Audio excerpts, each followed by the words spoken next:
गीता एक गरीब लड़की है। वह बिन माँ बाप की बेटी है, इसलिए उसकी सास और उसका पति उसे ज्यादा कुछ नहीं कहता।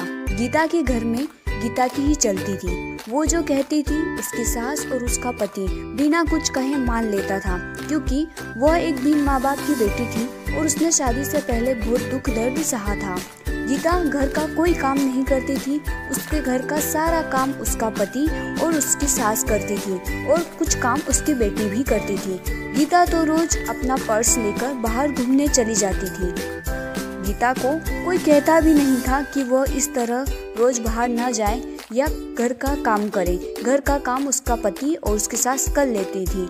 लेकिन एक दिन उसके पति को उसकी सास ने कहा कि बेटा, गीता को ना रोको टोको तो उसको समझाओ कि इस तरह रोज बाहर जाना सही नहीं होगा। हाँ, वो बाहर जा सकती है, पर वो अगर कभी कभार जाए तो ठीक है, लेकिन अगर वो इस तरह रोज बाहर जाएगी तो हमारे समाज के लोग क्या कहेंगे। ये सब सुन के गीता का पति बहुत परेशान रहने लगा। उसे समझ ही नहीं आता था कि वो करे तो क्या करे। अगर वो गीता को कुछ कहता था तो गीता नाराज हो जाती। उसे समझ ही नहीं आता कि वो करे तो क्या करे। वो गीता को कुछ ज्यादा बोल भी नहीं सकता था और वो ना ही माँ की बात टाल सकता था। इसी तरह गीता रोज अपने ससुराल वालों को कुछ न कुछ कहती रहती। घर में कुछ भी करना हो गीता की ही चलती थी। वो अपने पति और अपनी सासू को बहुत बातें सुनाती थी। अगर उनसे कोई काम ठीक से नहीं होता तो भी वे उन्हें डांट लगाती थी। फिर भी उसका पति और उसकी सास चुपचाप उसकी सारी बातें सुनते रहते थे, ये सोचकर कि कभी ना कभी गीता को एहसास होगा कि वो जो व्यवहार करती है वो सही नहीं है। हम उसे लाड़ प्यार करते हैं, इसका मतलब ये नहीं कि वो हवा में उड़ने लगे। पर ये बात कभी उसके ससुर ने और उसके पति ने उसके मुंह पर नहीं कही। उन्हें सिर्फ इसी बात का विश्वास था कि कभी न कभी उसे इस चीज का एहसास होगा।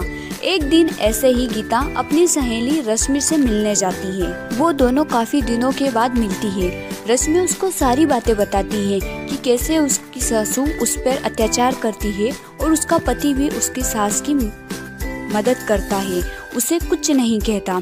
उसकी सास उसके पति को उसके खिलाफ भड़काती भी रहती है। वो चाहे कितना भी काम कर ले, कितनी भी अच्छी तरीके से घर की सारी साफ सफाई करे, सारा काम करे, फिर भी उसकी सासू उसमें नोकझोंक निकाली देती थी और उसका पति भी उसकी माँ का साथ देता था।